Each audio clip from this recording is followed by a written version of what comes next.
Buenas tardes. La primera conclusión que yo creo que han sacado de esta presentación es que los dos somos viejos, más de 40 años de trabajo en minería y que trabajamos en una, o antiguo, aunque la vejez no existe, en una suma de varias juventudes, dicen por ahí. Y que trabajamos en una repartición pública, como es la Comisión Chilena del Cobre, Cochilco, donde el hecho de haber pasado ambos por prácticamente todas las etapas de los procesos de producción de minerales, particularmente cobre, nos da una visión muy amplia de qué es lo que es esta industria, cuál es su importancia y cuáles son sus desafíos, ¿no es cierto?, que tiene que enfrentar en el corto, mediano y largo plazo. Pero ello no nos convierte en especialistas, digamos. Somos más bien generalistas. Pero con esta visión que es bastante amplia, ¿no es cierto?, del negocio minero.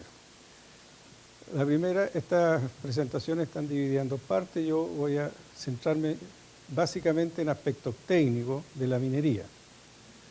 Y mi colega Luis va a hablarles de gestión, de números, de inversiones, de producciones, de otros parámetros que son los que al final, ¿no es cierto?, hacen el negocio o completan el negocio. Estas presentaciones se han ido actualizando. No sé si se puede apagar una luz por ahí. Allá seguramente. ¿Ven ahí, detrás?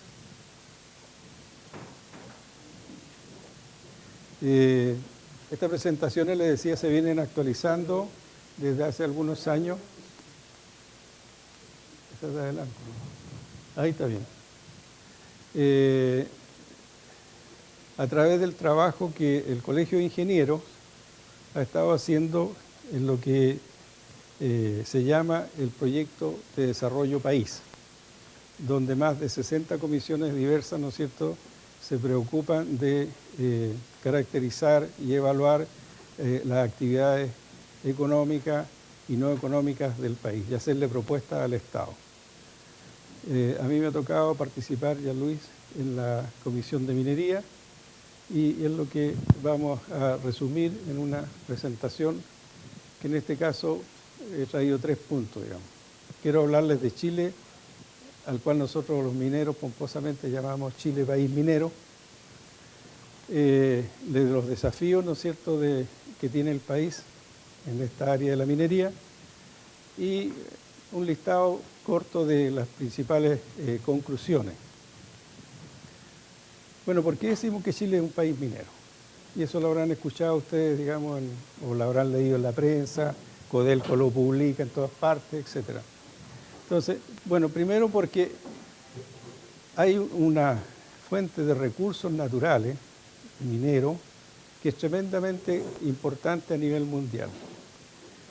Ustedes saben que el recurso y las reservas son conceptos económicos, sobre todo la reserva es un concepto económico. El recurso es todo lo que existe en la naturaleza y que tiene algún grado de contenido de algún metal, en este caso, no necesariamente económico. Y las reservas son aquella parte del recurso, ¿no es cierto?, que nosotros podemos explotar económicamente. Los recursos de Chile son del orden, ¿no es cierto?, de 34, 35% a nivel mundial. De manera que cuando un país, cualquiera del mundo, necesita cobre, mira a Chile, en primer lugar. Perú también tiene muchos recursos, pero no está al nivel nuestro.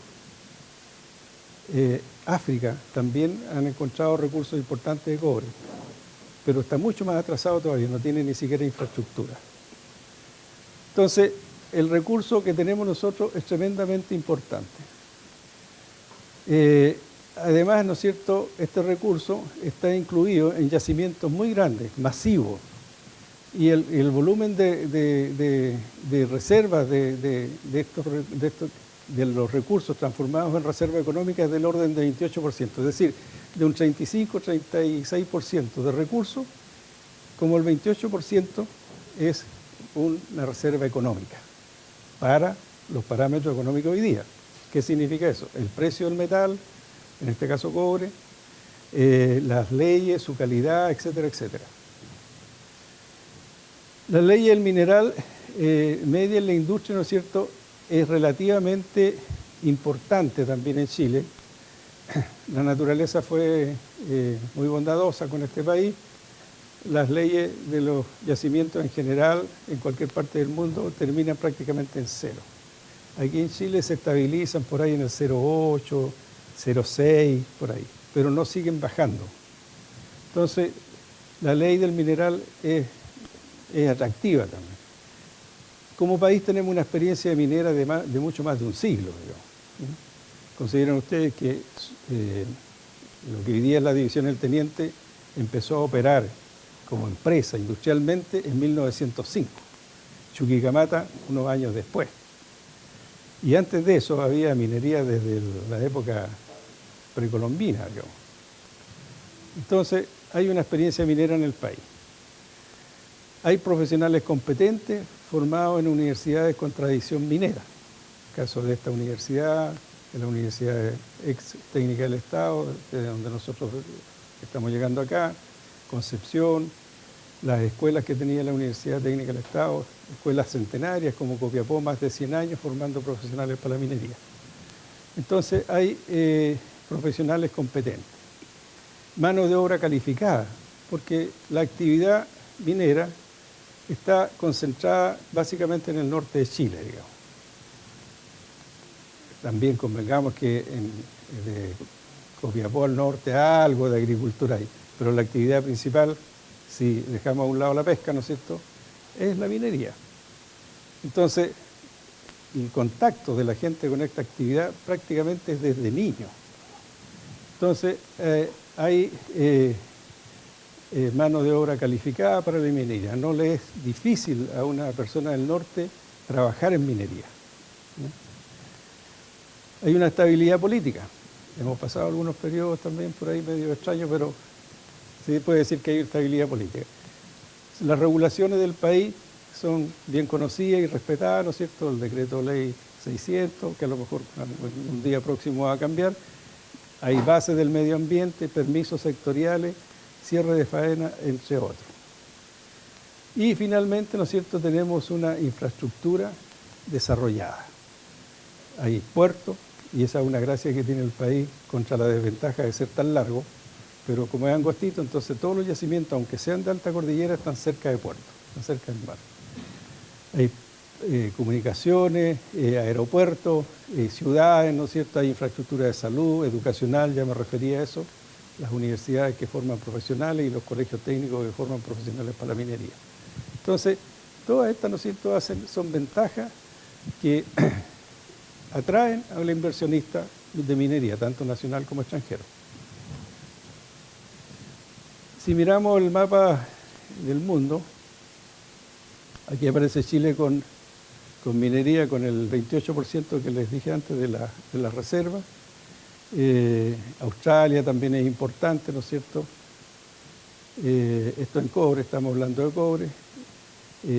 Perú, que está por acá, 13%, etc. Pero Chile, 28%. Esa es la gran ventaja que tenemos. Medido, medido. O sea, no es aquí estimado de geólogos, es medido. ¿Cómo se distribuye geográficamente la inversión en Chile? Bueno, la región que la lleva, como dicen, es Antofagasta, digamos, y Atacama. Estas dos regiones invierten la mayor cantidad en desarrollo minero. Ahora último, ¿no es cierto?, está la región de Tarapacá también, y Arica y Parinacota está recién empezando aquí con las inversiones en minería, básicamente de pequeña y mediana minería. Coquimbo, la región de Coquimbo también es importante, y Valparaíso, ¿no es cierto?, que es la quinta región, que tiene Andina y tiene Chagre y tiene Disputadas Las Condes, ¿no es cierto?, también, o Anglo American. Y la sexta región, ¿no es cierto?, que aquí el importante, digamos, es el Teniente, pero también en Alhué, que pertenece en realidad a la región metropolitana, pero está en el límite, hay también alguna inversión importante en minería de oro sobre todo. Así que una distribución gruesa, digamos, de la inversión en forma geográfica es la que aparece acá en este gráfico. Ahora, ¿qué otra característica hace que nosotros digamos que Chile es un país minero? Bueno, en cobre, ¿no es cierto?, que el principal producto, Chile tiene el 28% de la reserva y ocupa el primer lugar en la reserva a nivel mundial. Y de la producción mundial somos responsables por el 32% del cobre mina, cobre primario, que se consume en el mundo, ¿eh? Sin considerar el cobre recirculado, que es la chatarra de cobre. El nitrato, bueno, 100%. Chile produce el 100% de los nitratos, aunque la demanda de nitrato con los años, después de la Segunda Guerra, empezó a disminuir, ¿no es cierto?, y las salitrera del norte llegaron casi a desaparecer. Pero tenemos el primer lugar, ¿no es cierto?, una producción mundial que el 100% de la producción del mundo se produce acá, también tenemos el primer lugar. Litio, reservas un 40% de la reserva del mundo, primer lugar, y este litio el que nosotros encontramos en los salares del norte. De la producción mundial abastecemos el 50%, no es muy grande en volumen, o sea, son aquí millones de toneladas de litio que vendemos, no es así. ¿Ah? Pero el 70% del consumo mundial, el litio, ¿dije 50? Sí, no, 70. Primer lugar. El renio, que es un subproducto de la minería del cobre, tenemos el 48%, este es un mineral asociado, un metal asociado al cobre. No sé si ustedes saben su uso, pero un uso principal está en los vidrios, cristales, qué sé yo. Todas estas botellas de las chelas, que son así color ámbar, tienen renio, no las de plástico, las de vidrio. Renio, tenemos el primer lugar en posición de reserva, porque como está asociado a los grandes yacimientos de cobre, y abastecemos al mundo en un 50% y tenemos el segundo lugar en el mundo en reserva. Yodo, que proviene de la industria del salitre, 60% de las reservas del mundo, primer lugar, 60% de la producción mundial y primer lugar a nivel de producción. Molibdeno, que es un subproducto del cobre, hay minas de molibdeno, pero no se explotan como molibdeno. El molibdeno es un subproducto de la minería del cobre. Y Chile, este metal lo lleva hasta trióxido de molibdeno. No se producen aquí lingotillos de molibdeno, no se produce molibdeno en forma metálica, ¿no? Pero se vende como trióxido de molibdeno. Aquí en la fábrica esta que está en Nos, Molimet se llama, Molimet procesa casi todo el molibdeno que produce Codelco y exporta ese trióxido de molibdeno. El molibdeno es un producto muy caro, o sea, es un subproducto del cobre, pero por el precio es como 5 o 6 veces equivalente a la unidad de cobre. O sea, es como si nosotros la ley de cobre, por ejemplo, de un mineral, de 1% subiera al 2% si fuera todo expresado como cobre, por el precio que tiene. La libra de molibdeno está en 14, 15 dólares por libra y el cobre está en 3 dólares por libra, la misma libra. Tenemos el tercer lugar en molibdeno, el boro, una sal de las salitreras también, ¿no es cierto? El quinto lugar en posición de producción, plata, básicamente asociada también a la minería del cobre. Con la partida próxima este año, el segundo semestre de la nueva división de Codelco, la división Ministro Ales, que está entre Chuquicamata y Calama, Chile me parece que pasa al primer lugar de producción de plata a nivel mundial. Porque porque ese mineral tiene mucha plata. Y allí la plata no es un subproducto del cobre, es un coproducto. O sea, es tan importante que es casi más importante que el cobre que tiene MH, o Ministro Ales. Entonces es un coproducto. Aquí se distinguen dos niveles. Subproducto, cuando es algo que el Dios nos entrega y de yapa, poquito. Pero coproducto es cuando económicamente pesa tanto como el producto principal. Entonces, el caso de MH, ministro Ale, La Plata, ¿no es cierto?, es un coproducto y aquí en esta posición no está todavía considerada. El oro, bueno, hay algunas minas de oro, aquí en la sexta región, Florida, en el norte, Maricunga, que se, también es baja nuestra producción de oro comparado con otros países. Hay un estudio que ranqueó Chile en relación a los países desarrollados en todas estas dimensiones que aparecen acá, que son macroeconomía, estabilidad política, educación y especialidad laboral, infraestructura, permisos sectoriales y potencial geológico. Y les dio, ¿no es cierto?, midieron con indicadores que definieron, de todos estos parámetros los definieron con indicadores y ranquearon a Chile y se generó esta tabla. La misma tabla para países desarrollados la que está acá. Y en algunos tenemos déficit y en otros brecha y en el otro estamos mejor, estamos positivos. Pero no estamos muy lejos de los países desarrollados, como pueden ver. O sea, las brechas ahí son relativamente pequeñas, digamos. Aquí aparecen las mismas cifras, pero en realidad es como hay una segunda cifra acá que no aparece, por eso aparece el 0,03. Entonces, a nivel mundial, estamos bien. Chile, país minero. Ahora, claro, eso es lo que nos caracteriza como país minero. Pero tenemos desafíos también, importantes desafíos en la minería. Vamos a ver por acá mejor. Importantes desafíos. Y estos desafíos se originan ya en la formación de los yacimientos de mineral. Y aquí me voy a poner muy técnico, así que me van a disculpar. Bueno, ustedes saben que Chile es una franja larga, ¿no es cierto? Es como una solera que hay aquí y tiene la cordillera de las costas, o sea, la cordillera de los Andes que la recorre desde el norte hasta el sur mismo. Y aquí estamos sometidos al movimiento de placas. Esta es la placa continental y esta es la placa oceánica. La placa oceánica, ¿no es cierto?, se introduce bajo la continental, se va fundiendo cuando llega en contacto con el magma. Ese magma, como soluciones hidrotermales, fluye hacia superficie, ¿no es cierto?, y se producen los volcanes, todo el sistema de volcanismo, y además de flujos, ¿no es cierto?, mineralizados que se van depositando, hay una acción atmosférica, todo esto son millones y millones de años, no es una cosa que sea así de pocos años, son millones de años.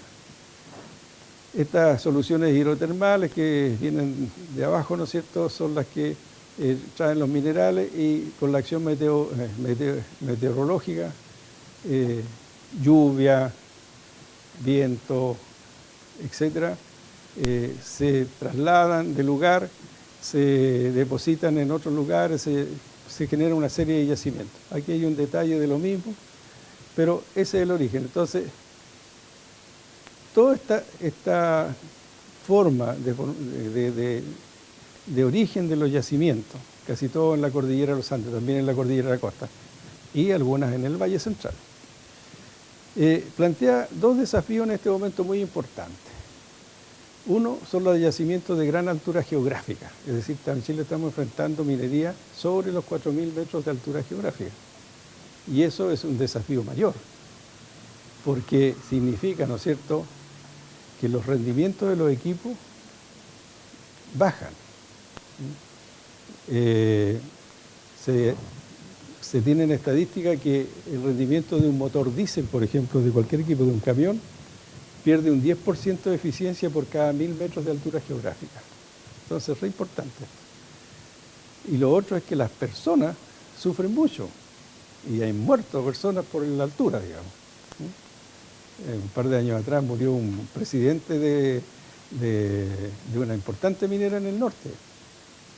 La gente tiene que acondicionarla antes de empezar a trabajar. La llevan un día antes para que se aclimate, ¿no es cierto?, cuando cambian de jornada laboral, de una jornada de 12 horas a otra jornada de 12 horas, bajan a la costa, Iquique, Antofagasta, pero para que se inicien un nuevo periodo arriba de otros 11 días, 10 días, según el régimen laboral que tengan, tienen que aclimatarlas, llevarlas el día anterior, ¿no es cierto?, alimentarlos especialmente, etcétera, para que no sufran algún infarto, algún accidente de ese tipo.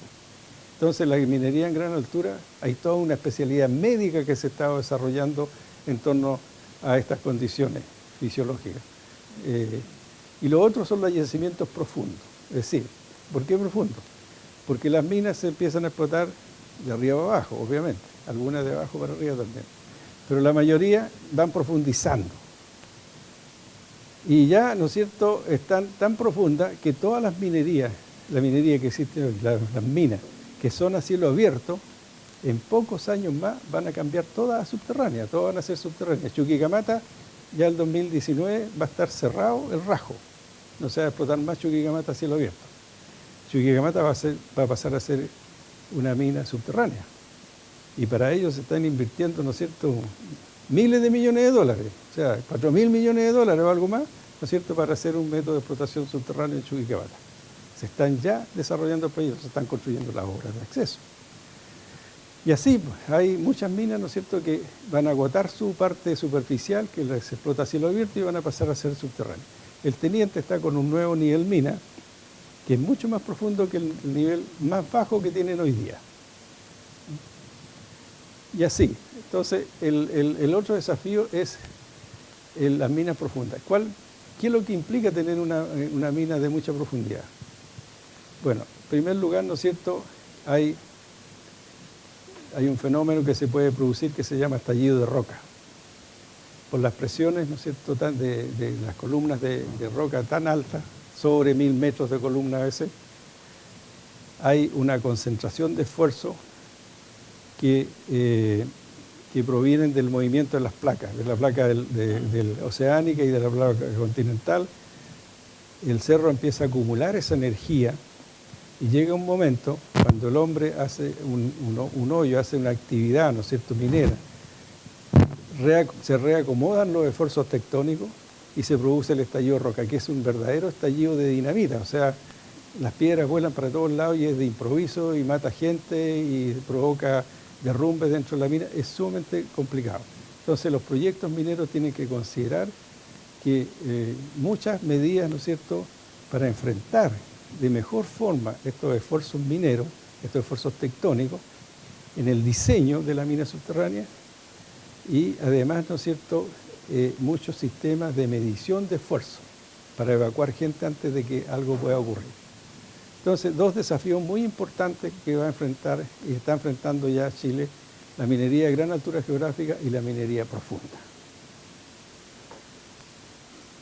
Otro desafío es la demanda de energía. Esto ustedes lo habrán escuchado, ¿no es cierto?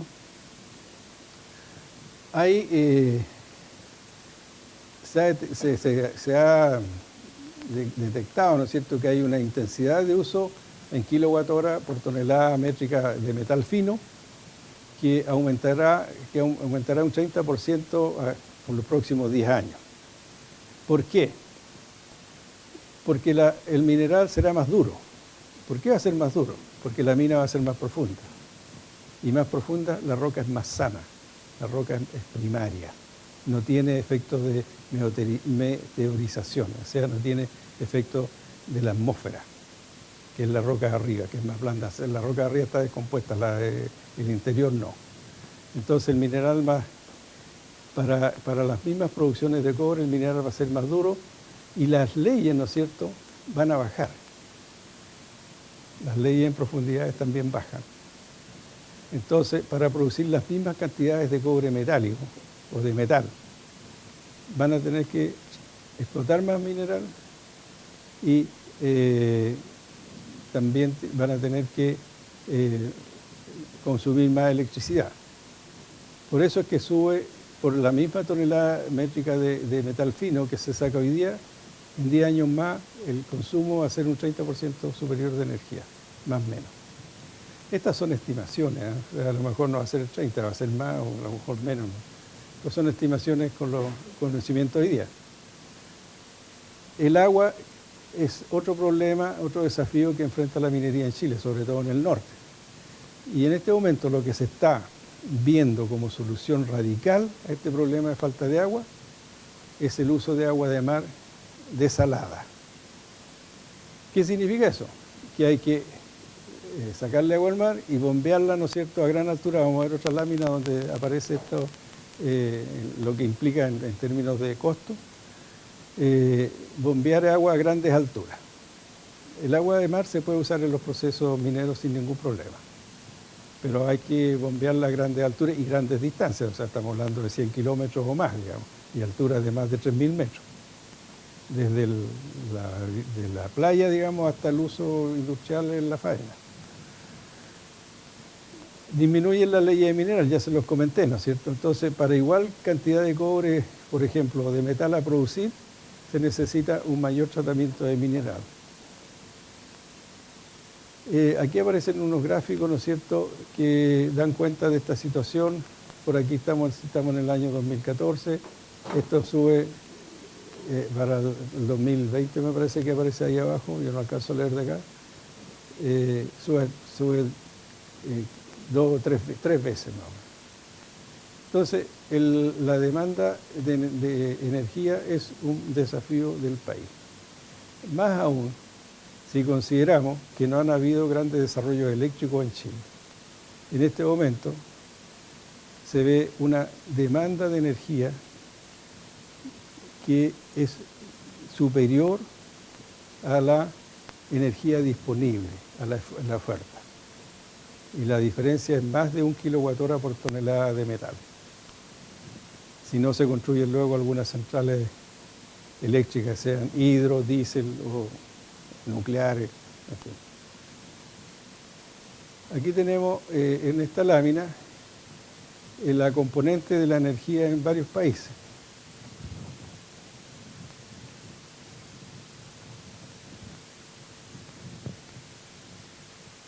Argentina, Perú, Brasil, Colombia, Bolivia y Chile.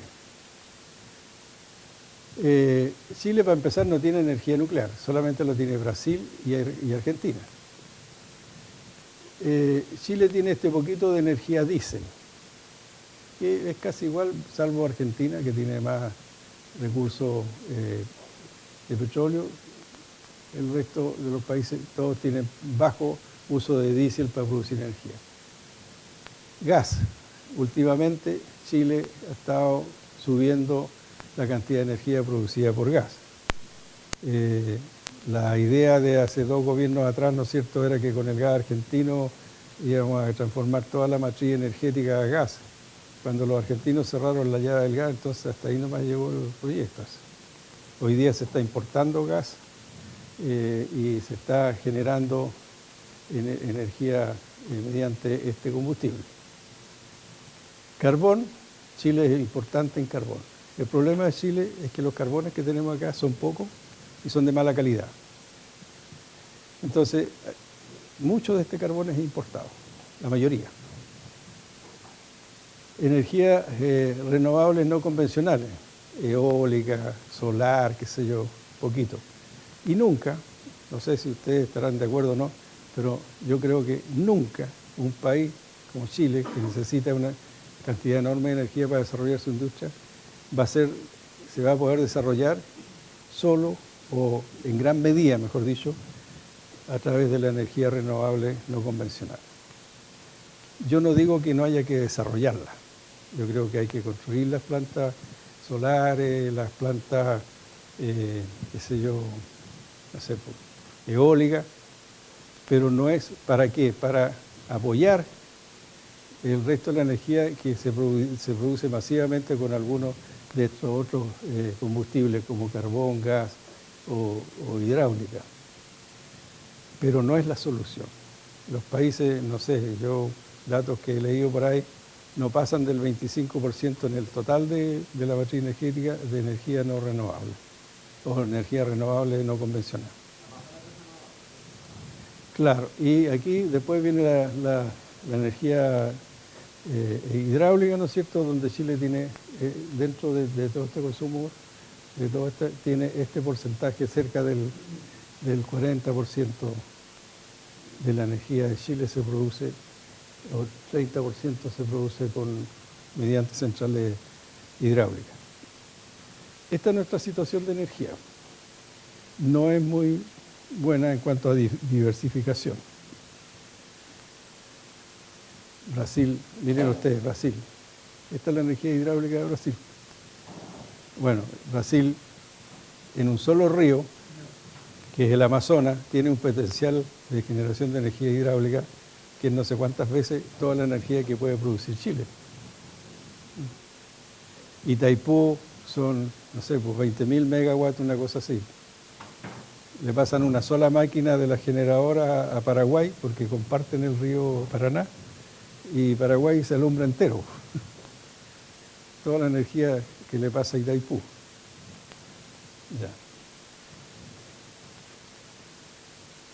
Ya, aquí volvemos al tema del agua, ¿no es cierto? Agua industrial, entonces el agua de mar desalada en Chile, 3 veces más su costo que fuentes naturales.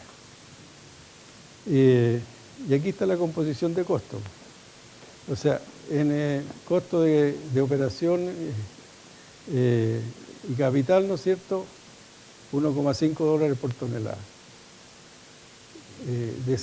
Desalarla, operarla y capital.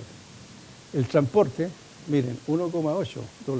Bombear el agua del mar a 3.500 metros de altura en promedio, que son las minerías que están necesitando de esta agua. Y el costo de operación del transporte, ¿no es cierto?, otro $1,8 por metro cúbico. Entonces, si sumamos todo esto, son $5,1 el metro cúbico de agua puesto en la faena, desde el mar. Carísimo. Esa es nuestra realidad, pero las empresas mineras están afrontando este problema. De hecho, ya en Minera en el Norte están construyendo bombeos desde el mar. Muy luego Codelco también lo va a hacer. Va a bombear 3.000 litros por segundo, ¿no?, para RT.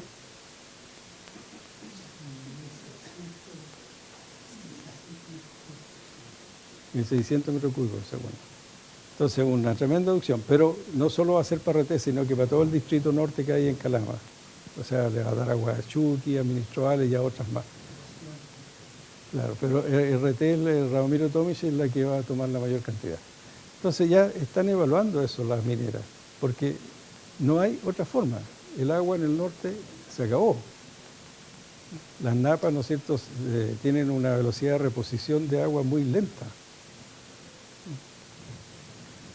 Y además tienen que compartir esa agua, ¿no es cierto?, fresca, con poblaciones y con alguna agricultura que queda todavía en el norte. Entonces ese es un desafío grande, el agua. Otro desafío es la nueva norma de emisión de... para fundiciones, para fundiciones de cobre y fuentes emisoras de arsénico. Esta es una norma muy reciente que emitió el Ministerio del Medio Ambiente, ¿no es cierto?, en julio del año pasado. ¿A qué apunta esto? A restringir las emisiones fugitivas de arsénico, anhidro sulfuroso y material particulado. Emisiones de la chimenea, ¿no es cierto?, de arsénico, material particulado y SO2 igual. Las neblinas ácidas en las plantas de ácido y polvo levantado desde los acopios de concentrado. Y afecta a todos los procesos de fusión, desde, ¿no es cierto?, el secado hasta las plantas de ácido, pasando por los hornos de fusión, de refinación, de limpieza de escoria, etc. Conversión, fusión. ¿Qué es lo que dice esta norma en lo medular? ¿Cuáles son sus definiciones relevantes? Define lo que es una fuente emisora, que es toda fundición de cobre o cualquier fuente emisora de arsénico donde se realice algún tratamiento térmico de los productos. Las existentes son las fundiciones existentes y las plantas de tostación de concentrado de cobre. ¿Por qué se incluyeron las plantas de tostación de concentrado de cobre? No habían cuando salió esta norma, pero había una en construcción, que es la de la división Ministroales. porque el concentrado de minas probables tiene mucho arsénico. Es un mineral que tiene mucha plata, como les contaba antes, pero también tiene mucho arsénico. Tanto arsénico que nadie le quiere comprar a Codelco ese concentrado fuera de Chile. Entonces, tuvieron que poner una planta de tostación para poder tratar 550.000 toneladas de concentrado que va a producir el año y eliminar arsénico. Eliminarlo significa captarlo, convertirlo en un producto estable y depositarlo en depósitos donde no sufra alteración, que no haya napas subterráneas, que no se lixivie, etcétera, etcétera. Entonces, incluyeron la tostación de concentrado de cobre. Y las fuentes emisoras nuevas, que son todas las fundiciones, hubo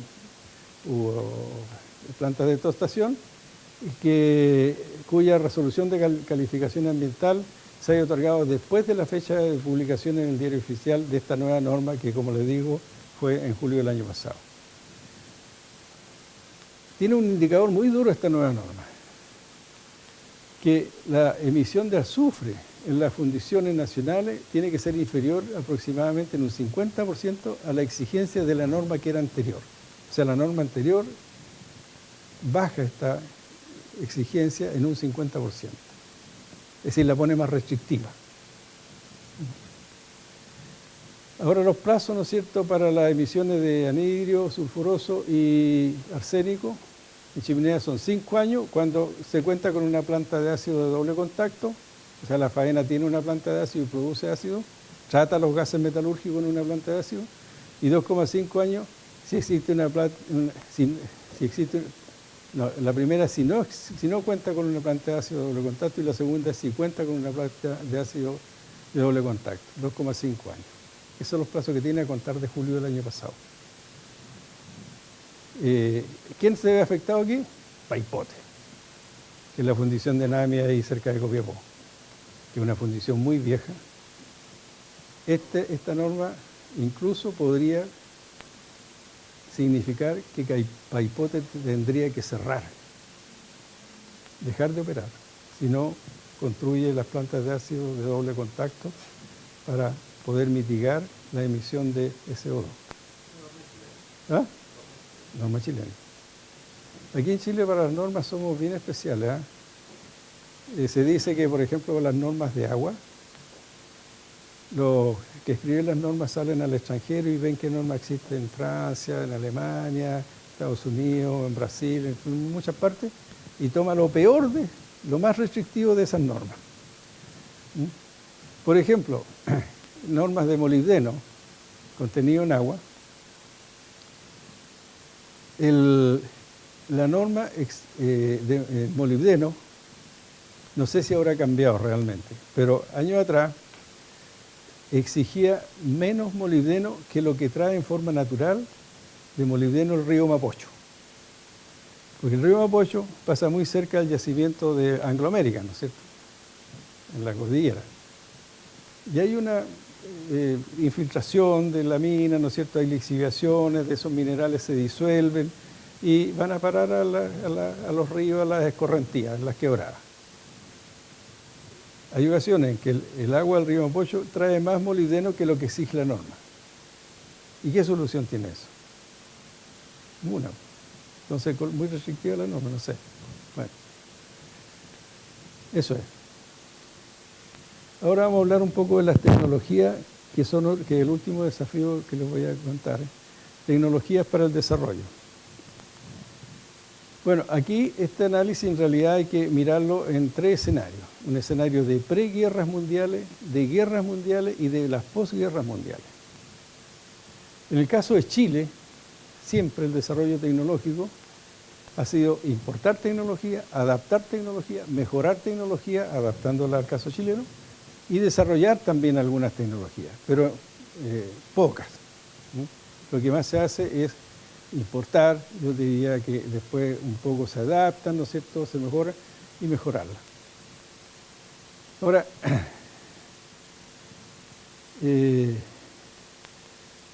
¿cuáles son las principales? No,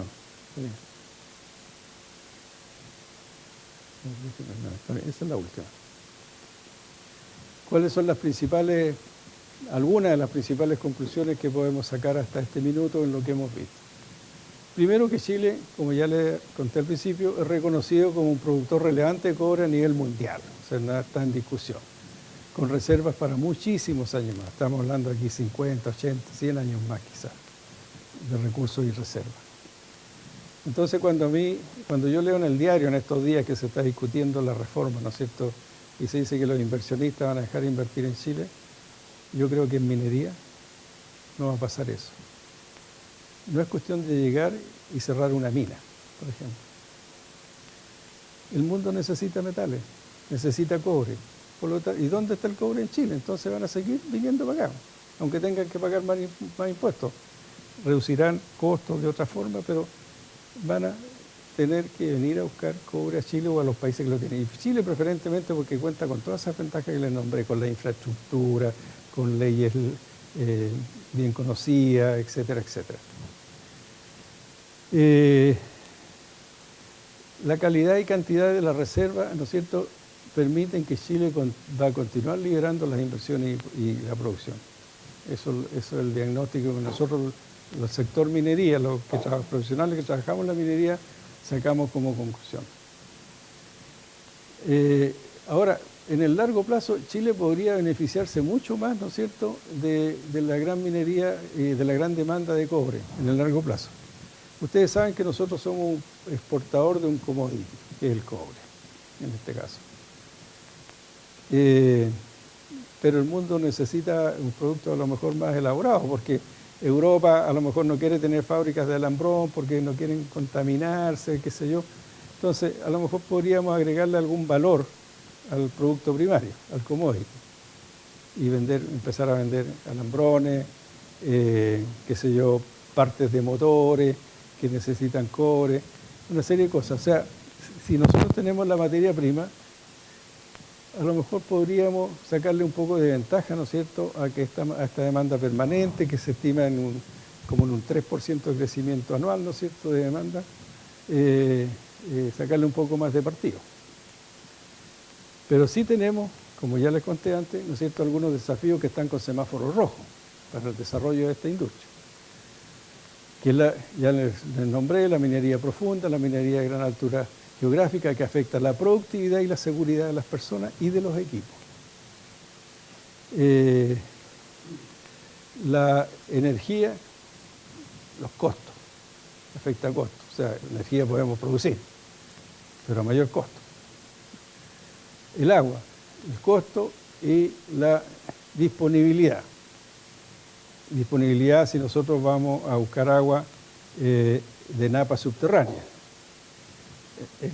El mar tiene mucha agua, así que es puro costo, no hay. Medio ambiente, ¿no es cierto? La inversión, las normas de emisiones, la ley de cierre. Esta es una cosa nueva que apareció en los últimos años.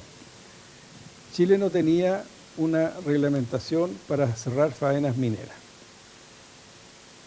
A mí me tocó trabajar en el CERNA Geomin, tuve ahí un par de años, trabajando con los japoneses de la JICA, que es esta agencia internacional de Japón de ayuda a los países en desarrollo. Además ellos buscan otras cosas, buscan información, buscan una serie de cosas. No es tan gratis la cosa. Pero trabajé con un grupo de japoneses en evaluaciones ambientales de faenas mineras. Se hizo un levantamiento en todo Chile, desde Arica hasta Coyhaique, del estado de situación de la minería en cuanto a faenas paralizadas y abandonadas. Bueno, encontramos de todo. Encontramos, qué sé yo, minería del siglo XIX que está abandonada. Entonces, fuimos caracterizando todos esos hallazgos con el objetivo de hacer una distinción entre lo que se llama un pasivo ambiental minero de algo que no es pasivo ambiental minero. La idea de pasivo, ustedes saben, es deuda. Pasivo ambiental minero es una deuda con el medio ambiente. Y lo que no es pasivo ambiental minero es algo que está abandonado, ¿no? Es decir, para que algo sea un pasivo ambiental minero, un depósito de relaves, por ejemplo, abandonado, una faena cerrada que quedó abandonada, para que sea un pasivo ambiental minero tiene que cumplir 3 condiciones. Primero, tiene que ser una fuente emisora de un contaminante. Segundo, tiene que haber un medio de transporte de ese contaminante, agua, aire, lo que sea. Y tercero, tiene que haber un receptor del contaminante, personas, vegetación, animales, lo que sea. Pero tiene que haber un receptor. Si una de estos tres requisitos no existe, no es un pasivo ambiental minero. Es un depósito de relave abandonado, no es que está en la pampa y no contamina, no hay nada que lo transporte para ningún lado, etcétera, o no emite contaminante. No es un pasivo ambiental minero. Pero nosotros catastramos ahí en el Cernajeomín más de 200 faenas mineras abandonadas. Y eso que fue una muestra. Nadie sabe en Chile cuántas faenas mineras abandonadas hay. Nosotros escuchábamos números 3.000, decían algunos. Estoy hablando desde el siglo XIX para acá. Otros decían, no, son como 7.000. En Alto Hospicio solamente hay cientos de faenitas mineras abandonadas. En la zona del carbón, los famosos pirquenes del carbón, decenas de faenas mineras abandonadas, con riesgo de provocar accidentes. ¿Quién es el dueño? ¿Quién provocó? ¿Quién dejó botado eso ahí que está contaminando? No hay dueño reconocido. ¿Perdón? A ver, no, cualquiera. Cualquier actividad minera es una faena, pero cualquier hoyito, solo que hay faenas mineras muy menores, digamos. El pirquinero es el industrial minero más chico que existe en el mundo. El pirquinero puede ser un tipo que trabaja solito una faena, él es el dueño, el perforista, lo es todo, digamos. Es una empresa con un gerente y que es obrero y lo es todo. Pero es una faenita minera, pero se llaman pirquenes esos chiquititos. Entonces, hay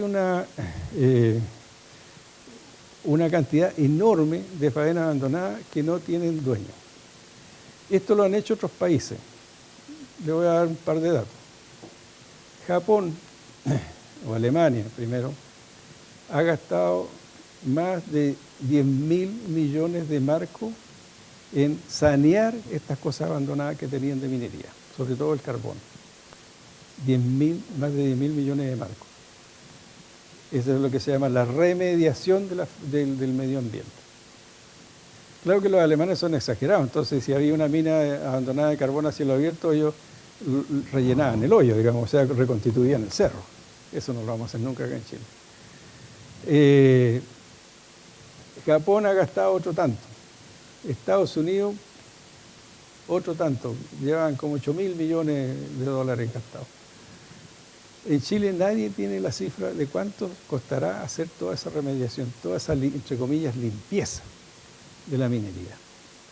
Consideren ustedes que al lado del lago General Carrera habían plantas de cobre, plomo y zinc, de polimetálico, y el relave, cuando llueve, ¿no es cierto?, el agua lo arrastra al lago, y eso es pura contaminación. Encontramos tambores de cianuro, todos oxidados y con el cianuro, calugones así, tipo calugón pelayo, desparramados en el suelo, de cianuro. ¿Quién se hace cargo de eso? Nadie. El país. Todos dijimos, bueno, el Estado tendrá que hacerse cargo de eso. Pero miren las cifras que les nombré. 10.000, 8.000, 12.000 millones de dólares. No sé si algún día se va a hacer en Chile. Ahí también entonces Chile tiene una ley de cierre de faenas mineras, pero es una ley suave en general. Y en mi opinión le falta ahí una definición que es re importante que han hecho otros países, que es el concepto de eternidad. ¿Por cuánto tiempo yo tengo que vigilar una faena abandonada para que no contamine? Controlar una faena para que no contamine. Instalarle una planta de tratamiento de los efluentes líquidos, por ejemplo. O reperfilar los desmontes de una mina o los relaves de una planta, ¿no es cierto?, para que el agua, la lluvia no los socave y se los lleve a un río. ¿Por cuántos años? Es un concepto que hay que definir. En Japón, ese concepto de eternidad es eterno, es decir, eterno. tal cual. En Estados Unidos, un estudio de varias universidades fijó ese concepto de eternidad en 100 años. ¿Qué dijeron los gringos? Dijeron, mire, en 100 años esto ya no contamina más, aunque el agua pase por entre medio del relaves y se vaya al río, ¿no es cierto? No contamina porque ya está todo lixiviado, ya no tiene más que disolver. 100 años. En Chile, ¿cuánto va a ser eso? ¿10 años, 20 años, 50, 100, eterno? No se sabe. Y depende de ese tiempo, ¿no es cierto?, qué es lo que yo tengo que construir para controlar, tener bajo control el riesgo de contaminación. No está definido en la ley. Bueno, ¿dónde iba? ¿Ah? Ya, aquí en la energía, en el agua, medio ambiente, ya, esta iba en la ley de cierre. Ingenieros y técnicos especializados, faltan ingenieros y técnicos especializados. La minería es una actividad que prácticamente ocupa ingenieros de todas las especialidades. Todos ustedes podrán trabajar, a lo mejor, o muchos de ustedes van a trabajar en minería después. Pues se necesita. Igual que los mineros. Incluso los mineros vamos a ir perdiendo puestos de trabajo, porque con la automatización de las minas se dice que los que van a operar las minas en el futuro van a ser los ingenieros electrónicos. Y los ingenieros industriales van a ser los gerentes. Entonces, y nosotros vamos a ser los que vamos a diseñar la mina nomás. Pero también faltan operadores calificados. Y la remediación de pasivos ambientales mineros que no tienen dueño reconocido. Ahí hay una cosa muy importante que el Estado va a tener que tomar una decisión. Ahora, por otra parte, ¿no es cierto?, todo esto falta alguna regulación, o sea, faltan políticas públicas o son insuficientes para enfrentar estos desafíos. En educación, es un tema de hoy día, digamos. En infraestructura también, ¿no es cierto?, está faltando toda la infraestructura eléctrica, la carretera de la electricidad, etc. Permisos sectoriales. Solamente los permisos sectoriales transversales nacionales para abrir un negocio minero suman más de 200. Más de 200. Si le sumamos los locales de esta municipalidad, de la Junta de Vecinos, qué sé yo, no sé, algunos dicen que son como 900, porque además los nacionales tienen varios permisos una misma entidad. Otros dicen 700, 600, pero son muchos. Entonces aquí me pidió a mí don Gastón Dulier que planteáramos 2 preguntas a ustedes. Y yo se las voy a plantear al tiro, que se la contaba la Anita, la mía. Yo les quiero proponer que ustedes propongan cómo agilizar la obtención de los permisos sectoriales. Se han hecho muchos esfuerzos, que la ventanilla única, que se han creado organizaciones especiales, ¿no es cierto?, medioambientales sobre todo, pero esto sigue entrampado y los industriales mineros se quejan mucho de la obtención de la cantidad de tiempo y recursos que tienen que gastar para obtener permisos sectoriales. Entonces, yo quiero pedirle a ustedes, proponerles que hagan alguna propuesta de cómo agilizar la tramitación de los permisos ambientales. Incluso si debieran fusionarse algunos, porque algunos se repiten de una repartición a otra. Entonces, aquí, para que busquen información, les doy 2 direcciones. La página web del Ministerio de Minería, ahí están todas las planillas de los permisos sectoriales que hoy día se requieren, y también en la de Cochilco. Ustedes entran a www.cochilco.cl y por allá abajo, ¿no es cierto?, aparece permiso. Y en el Ministerio de Minería también. Tienen 2 fuentes para informarse. Ese es el planteamiento mío, de mi colega Luis le va a hacer otro. El Ministerio de Minería y cochilco.cl. Ya. También, ¿no es cierto?, faltan políticas más claras respecto a la relación minería-comunidad, digamos. Y finalmente, bueno, nos falta investigación, no, sobre todo apuntando a la recuperación de sus productos y otras, porque los minerales de cobre no solo tienen cobre, molibdeno, oro y plata, tienen selenio, tienen teluro, tienen un montón de cosas, tienen galio, y que son de contenido relativamente importante, digamos, dado los volúmenes de mineral que se tratan, ¿no es cierto?, partes por millón que tengan de algún contenido de estos que son súper caros, a lo mejor vale el esfuerzo. Nos falta también ahí. Y creo que esta es la última, exactamente. Eso es lo que yo les quería contar hoy día. No sé si hay consulta. Tengo unos minutos porque tengo que ir a tomar un bus y no me quedo a dormir aquí en Santiago, porque se pone re difícil ahora los pasajes, en el fin de semana largo. ¿No?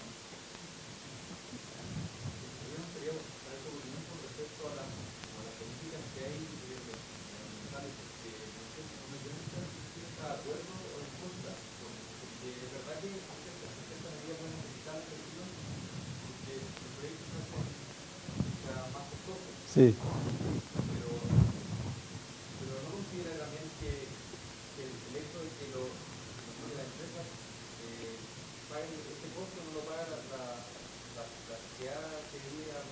Sí. Yo estoy absolutamente de acuerdo con que el medio ambiente hay que preservarlo como sea. O sea, ahí no hay que transar, simplemente. Ejemplo, en el mundo de grandes desastres ambientales tenemos mucho. La minería, ustedes tienen que considerar que es una actividad del hombre, una de las actividades del hombre más agresiva con la naturaleza. La minería es muy, muy agresiva con la naturaleza. Entonces, el medio ambiente obviamente hay que preservarlo. Lo que le incomoda a los industriales mineros, ¿no es cierto?, es la tramitación de los permisos para tener bajo control el riesgo de contaminación de su faena, en cualquier aspecto, ya sea a través de riles, o sea, los residuos líquidos, o de rice, que son los residuos sólidos. Les cuento, por ejemplo, que lo que nos decían los japoneses allá. Los japoneses tienen pocos permisos, pero tienen normas. Pocos permisos que hay que ir a pedir, hacia una repartición pública. Cuando alguien quiere construir un proyecto minero, japoneses le entregan un montón de normas y le dicen, mire, así tiene que, aquí está escrito lo que usted puede hacer y lo que no puede hacer. Y se va el tipo, construye su proyecto y se lo van a inspeccionar. No lo construyó de acuerdo a la norma, el proyecto no parte. Así de simple. No tiene permiso hasta que subsane eso. Y si lo construye y la solución que dio para cautelar ese riesgo no funcionó y está contaminando y el tipo sigue operando, en la otra inspección, ¿no es cierto?, que normalmente va un jefe de grupo, va un geólogo, un hidrogeólogo, un químico, un ambientalista, qué sé yo, y entre otras cosas llevan una van, que es un laboratorio medioambiental en 4 ruedas. Ellos muestrean en terreno y si detectan que los contenidos de algún metal, lo hacen normalmente por el color, por colorimetría, no hacen un análisis químico, pero meten ahí un papelito, ¿no es cierto?, así como cuando uno mide el pH, qué sé yo, y según el color ven una tablita, nada, esto tiene mucho cambio, el cadmio está fuera de la norma. Preso. El tipo responsable de la planta se va preso. ¿Quién lo detiene? El jefe de la delegación de inspección, que es el organismo que sería el Sennageomin nuestro. Lo toma detenido y se lo entrega a la comisaría de policía más cercana, con el cargo correspondiente. Así de simple. Y la multa que le pasan no es así de 2 UTM, ¿no es cierto?, una UTM como aquí en Chile. No, es una doña multa. Entonces nadie quiere vulnerar, ¿no es cierto?, las leyes ambientales. Nadie. No se quieren exponer. Pueden ir presos, las multas pueden ser muy altas, le pueden cerrar la faena por mucho tiempo, etc. Japón lo hizo eso después de muchos años de estar contaminando también. Y aquí nosotros yo creo que debiéramos caminar un poco más acelerado.